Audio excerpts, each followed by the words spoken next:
औज़ुबिल्लाहिमिनश्शैतानिर्रजीम बिस्मिल्लाहिर्रहमानिर्रहीम। अस्सलाम वालेकुम डियर स्टूडेंट्स। मैं साबिर हुसैन एक दफ़ो ॿीहर तव्हांजी ख़िदमत में हाज़िर थिया आहियूं क़ुरान मजीद जे टॉपिक सां गॾु। डियर स्टूडेंट्स, जीअं त मां तव्हांखे पहिरीं वीडियो में ॿुधाए चुको आहियां त असां इंशाअल्लाह कोशिशि कंदासीं त तव्हांजा कॉन्सेप्ट्स क्लियर करायूं ताकी तव्हांजे अगरि NTS हुजे, STS हुजे या सिंध पब्लिक सर्विस कमीशन हुजे, कहिड़े क़िस्म जी बि टेस्ट हुजे, तव्हां बाआसानी सां इहे सवाल हल करे सघूं। डियर स्टूडेंट, अॼु असां पढ़ंदासीं क़ुरान मजीद में नबियुनि जो ज़िक्र। हाणे क़ुरान शरीफ़ में नबियुनि जे नालनि सां जेके सूरतूं आहिनि उहे 6 सूरतूं आयल आहिनि। क़ुरान मजीद में नबियुनि जे नालनि सां सूरतूं। इहो बि सुवालु ईंदो आहे त कहिड़नि कहिड़नि सां?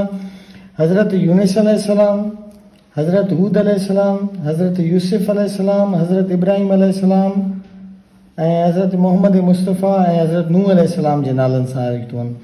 डियर स्टूडेंट्स, इहो बि ईंदो आहे त इहे कहिड़े नंबर आयत आहिनि। हीअ जेका हज़रत यूनुस अलैहिस्सलाम जे नाले सां सूरह यूनुस आहे उहो 10 नंबर आयत आहे, सूरह हूद 11 नंबर आहे, सूरह यूसुफ 12 नंबर आहे, सूरह इब्राहिम 14 नंबर आहे, सूरह मोहम्मद जेको आहे उहो 47 नंबर आहे ऐं सूरह नूह 71 नंबर सूरत आहे। हाणे ही सूरतुनि जो हिकिड़ो ख़ुलासो थी वियो। उन में क़ुरान शरीफ़ में टोटल नबियुनि जो ज़िक्र, जेको टोटल नबियुनि जो ज़िक्र आयल आहे उहो 25 नबियुनि जो ज़िक्र आयल आहे।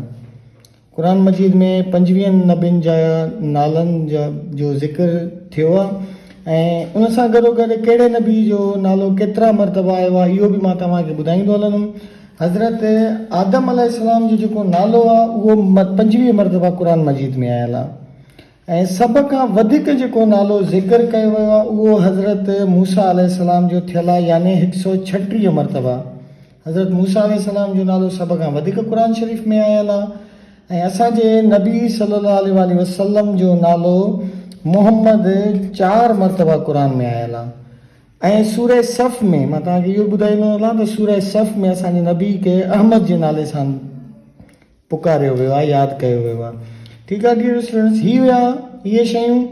ऐं उनखां अलावा मां तव्हांखे इन्हनि जो बि वरी ॿुधाईंदो हलां त हज़रत जेकॾहिं तज़किरो अची वियो आहे त मां तव्हांखे इहो ॿुधाईंदो हलां त हज़रत यूनुस अलैहिस्सलाम जो नालो 6 मरतबा आयल आहे, हज़रत हूद अलैहिस्सलाम जो नालो 7 मरतबा आयल आहे, हज़रत यूसुफ अलैहिस्सलाम जो नालो 27 मरतबा आयल आहे, हज़रत इब्राहिम अलैहिस्सलाम जो नालो 69 मरतबा आयो आहे ऐं हज़रत नूह अलैहिस्सलाम जो जेको नालो आहे उहो 63 मरतबा आयल आहे ऐं हज़रत मोहम्मद मुस्तफ़ा जो नालो तव्हांखे ऑलरेडी ॿुधाए चुका आहियूं त 4 मरतबा आयल आहे।